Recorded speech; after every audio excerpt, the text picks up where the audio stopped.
রণপ্রাঙ্গণে আকাশপথে এগিয়ে কে? ভারতীয় বায়ুসেনা নাকি পাকিস্তান বায়ুসেনা? পাকিস্তানের কাছে যে সামরিক শক্তি রয়েছে তার মধ্যে এয়ার ডিফেন্স সিস্টেম বা মিসাইল আক্রমণের জন্য পাকিস্তান কতটা তৈরি, আর ভারতের বায়ুসেনাদের কাছে কতটা মজবুত ভারতের বায়ুসেনার শক্তি, সবকিছু মিলিয়ে আজকে আমাদের এই ভিডিওতে আমরা জেনে নেব, যদি এই মুহূর্তে আরো একবার ভারত ও পাকিস্তানের মধ্যে যুদ্ধ ঘোষণা হয় তাহলে আকাশপথে এগিয়ে থাকবে কোন দেশ, ভারত না পাকিস্তান? ভারতের আকাশপথ, সামরিক ক্ষেত্রে ভারতের আকাশপথ ভারতের বায়ুসেনা নিয়ন্ত্রণ করে। এই আকাশপথে কিন্তু কোনো দেশের ড্রোন, মিসাইল বা কোনো রকম আক্রমণ সহ্য করে না বায়ুসেনা। বলা হয় ভারতীয় বায়ুসেনা অন্য দেশের পাইলট, ড্রোন বা মিসাইলদের ঘুম ছুটিয়ে দেয়, কারণ গত 25-30 বছরে ভারত যে এয়ার ডিফেন্স সিস্টেম তৈরি করেছে তা বোধহয় আর কোনো দেশের নেই। গোটা বিশ্বে কিন্তু 4 নম্বরে ভারতীয় বায়ুসেনার শক্তি। ভারতীয় বায়ুসেনার কাছে রয়েছে রাফালের 4.5 জেনারেশন, যা সব থেকে উন্নত। এছাড়া সুখোই রয়েছে MiG-29, রয়েছে নতুনভাবে তৈরি তেজস।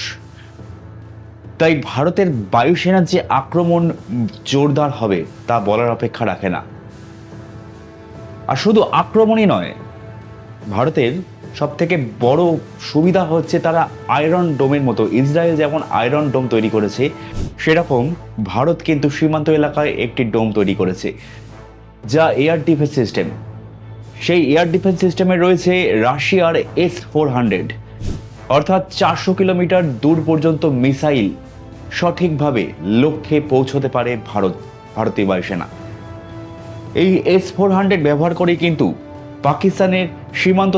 ভারত পাকিস্তানের সীমান্ত থেকে লস্কর-ই তৈবা, হিজবুল মুজাহিদ্দিনদের ঘাঁটি ধ্বংস করেছে ভারতীয় বায়ুসেনা। এরপর কথা হচ্ছে যে ভারত S-500 কিনবে। রাশিয়া এই ধরনের এয়ার ডিফেন্স সিস্টেম এবং মিসাইল তৈরি করে। রাশিয়ার কাছ থেকে ভারত এই S-400 বা S-500 কিনছে, যা ভারতীয় বায়ুসেনাকে সমৃদ্ধশালী করেছে। পাকিস্তানের সঙ্গে সংঘাতের সময় S-400 নিয়ে কিন্তু চর্চা সব থেকে বেশি হয়েছে, কারণ 400 কিলোমিটার দূর পর্যন্ত যদি ভারত শত্রুপক্ষের ঘরে নজর রাখতে পারে তাহলে প্রতিবেশী দেশের তো অবশ্যই ভয় পাওয়া উচিত। বলা হচ্ছে S-500 আসলে চীনের সীমান্তে নজর রাখবে ভারত এই এয়ার ডিফেন্স সিস্টেমের মাধ্যমে।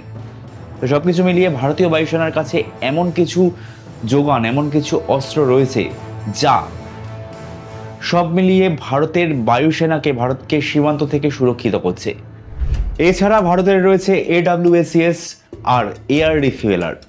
এই এয়ার রিফুয়েল করার মাধ্যমে ভারতের বিমান শক্তি, বিমানগুলি বা বিভিন্ন মিসাইল বহন করে যারা, সেগুলি তাদের ক্ষমতা আরও বাড়াতে সাহায্য করে, তাদের ক্ষমতা আরও বৃদ্ধি পায়। অপারেশন সিন্দুরের সময় কিন্তু এই এয়ার রিফুয়েলের মাধ্যমে ভারত সীমান্তে আরও বেশি নজরদারি করেছে এবং শত্রুপক্ষের ঘরে গিয়ে আক্রমণ করতে পেরেছে।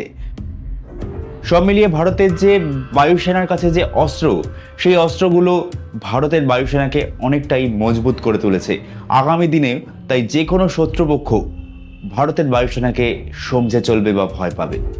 অন্যদিকে পাকিস্তানের বায়ুসেনার কাছে রয়েছে 400 থেকে 425টি যুদ্ধ বিমান।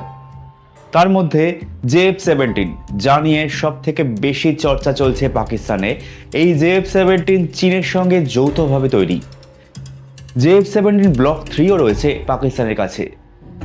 তবে F-16, আমেরিকার দেওয়া F-16 কিন্তু পাকিস্তানের জন্য অনেকটাই কাজে দিতে পারত বলেই মনে করছিল সেনা বিশেষজ্ঞরা। তবে সবকিছু মিলিয়ে পাকিস্তান ভারতের সঙ্গে টেক্কা দিতে পারেনি, কারণ পাকিস্তানের এয়ার রিফুয়েলারের সংখ্যা অনেকটাই কম।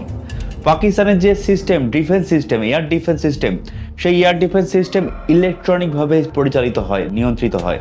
তার ফলে এই যে 2019 সালে বালাকোটে যখন হামলা চালায়, পাকিস্তানের ভেতরে ঢুকে ভারতীয় বায়ুসেনা হামলা চালায়, তখন কিন্তু পাকিস্তানের এয়ার ডিফেন্স সিস্টেম তা ধরতেই পারেনি।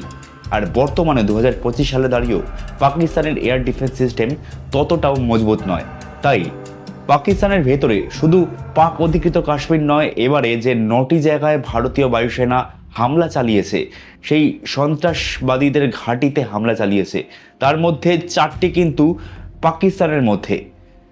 সেই ভারতে তাদের যে রেডার সিস্টেম, তাদের যে মিসাইল এয়ার ডিফেন্স সিস্টেম, সেই সিস্টেমের মাধ্যমে কিন্তু ভারতীয় বায়ুসেনার কোনো মিসাইল ধরতেই পারেনি পাকিস্তান। এক্ষেত্রে তারা ভারতের থেকে অনেকটাই পিছিয়ে, আর এয়ার ডিফেন্স সিস্টেমই পাকিস্তানের থেকে ভারতকে অনেক বেশি এগিয়ে রেখেছে। ভারতের এয়ার ডিফেন্স সিস্টেম কিন্তু মাল্টি লেয়ার একটি ডিফেন্স সিস্টেম, যাকে একসঙ্গে বলা হয় সুদর্শন চক্র। যে সুদর্শন চক্রে কিন্তু পাকিস্তান সেনা ছারখার হয়ে গিয়েছে বলেই মনে করা হচ্ছে।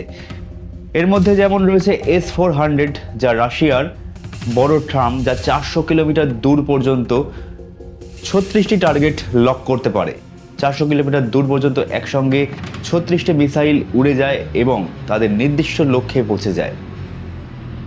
শুধু S-400 নয়, এছাড়া ভারতের রয়েছে বারাক 8, যা 150 থেকে 400 কিলোমিটার রেঞ্জ পর্যন্ত মিসাইল ড্রোন ট্র্যাক করতে পারে। এছাড়া রয়েছে আকাশ, যার মাধ্যমে ভারত কিন্তু ডিফেন্স সিস্টেমে একটি কার্যকরী ভূমিকা রাখে এই মিসাইল, এই এয়ার ডিফেন্স সিস্টেম।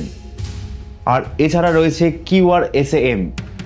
সব মিলিয়ে ভারতের এয়ার ডিফেন্স সিস্টেম কিন্তু একটি বড় প্রযুক্তি। সম্প্রতি এই অপারেশন সিন্দুরের পরে দেখা গিয়েছে যে সমুদ্র এলাকায় ভার্গব ব্যবহার করতে, ভার্গব অস্ত্র। সেই ভার্গব অস্ত্র কি? সেই ভার্গব অস্ত্র কিন্তু একটি এয়ার ডিফেন্স সিস্টেমের পার্ট। সব মিলিয়ে ভারতীয় সেনার যে বায়ুসেনার যে ডিফেন্স সিস্টেম আর অ্যাটাকিং সিস্টেম, সেই সিস্টেমের মাধ্যমে কিন্তু শত্রুপক্ষকে কাবু করতে পারে যে কোনো মুহূর্তে। তাই পাকিস্তানের থেকে ভারতের বায়ুসেনার শক্তি অনেকটাই এগিয়ে। সেই তুলনায় পাকিস্তানের এয়ার ডিফেন্স সিস্টেম, যাকে বলা হয় CLIAD, সেই CLIAD কিন্তু ভারতের এয়ার ডিফেন্স সিস্টেম থেকে অনেকটাই দুর্বল। ভারতের air defence system ballistic missile পর্যন্ত আটকে দিতে সক্ষম। পাকিস্তানের এয়ার ডিফেন্স সিস্টেম কিন্তু শুধু ভারতের নয়, অন্যান্য দেশের যে অত্যাধুনিক প্রযুক্তির মিসাইল ড্রোন, তা সামলাতে কিন্তু ব্যর্থ। পাকিস্তানের ADGS সিস্টেম কিন্তু ভারতের তুলনায় অনেকটাই দুর্বল। তারা রাডার ও ড্রোনগুলির সমন্বয় করে, কিন্তু তারা কিন্তু ব্যালিস্টিক মিসাইল ট্র্যাক করতে পারে না। তাই জন্য ভারতের আক্রমণ অপারেশন সিন্দুরের সময় প্রতিহত করতে পারেনি পাকিস্তান। পাকিস্তানের air defence system range, radar বা এই ড্রোন বা মিসাইল, ব্যালিস্টিক মিসাইল সামলানোর জন্য ভারতের তুলনায় অনেকটাই পিছিয়ে। সব মিলিয়ে অপারেশন সিন্দুরে বা তার আগে বালাকোটে বা পুলওয়ামা হামলার পরে যে ভারত যে আক্রমণ করেছিল, সব কিছু মিলিয়ে পাকিস্তান তাই অনেকটাই ভারতের এয়ার ডিফেন্স সিস্টেমের সঙ্গে পাল্লা দিতে পারেনি। তবুও এই অপারেশন সিন্দুরের পরেও পাকিস্তানের সেনাপ্রধান আসিম মনিরকে প্রমোট করেছে, তার পদোন্নতি করেছে পাকিস্তান সরকার। তা নিয়ে বিতর্কের ঝড় বয়ে গিয়েছে সোশ্যাল মিডিয়ায়, ভারতের সোশ্যাল মিডিয়াগুলিতে। এই অপারেশন সিন্দুরে পাকিস্তানের সেনাবাহিনীর যে মুখ পুড়েছে, তা কিন্তু তার সিংহভাগ ক্রেডিট ভারতীয় বায়ুসেনার।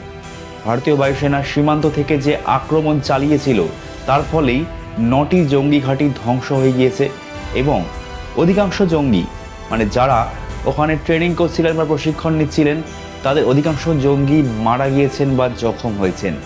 আর তারপরেই পাকিস্তান সেনা কিন্তু পাল্টা আক্রমণ করে ভারতকে। আর ভারতেও জবাব দেয়। পাকিস্তানি কোনো ড্রোন ভারতীয় এয়ার ডিফেন্স সিস্টেমের মাধ্যমে ভারতের মাটিতে প্রবেশ করতে পারেনি। ভারতের এই সুদর্শন চক্রের মাধ্যমে সব ড্রোন বা সব মিসাইল আকাশেই ছাই হয়ে যায়। আপনারা কি মনে করেন, কোন দেশের যুদ্ধ বিমান বা এয়ার ডিফেন্স সিস্টেম বেশি উন্নত, ভারত না পাকিস্তান? অবশ্যই আপনার মন্তব্য কমেন্ট করে আমাদের জানান। আর ভিডিওটি ভালো লাগলে অবশ্যই আমাদের চ্যানেলটি সাবস্ক্রাইব করুন। আগামী ভিডিওতে আমরা আসবো আরও একটি ইন্টারেস্টিং টপিক নিয়ে। ততক্ষণ পর্যন্ত দেখতে থাকুন আমাদের ভিডিও।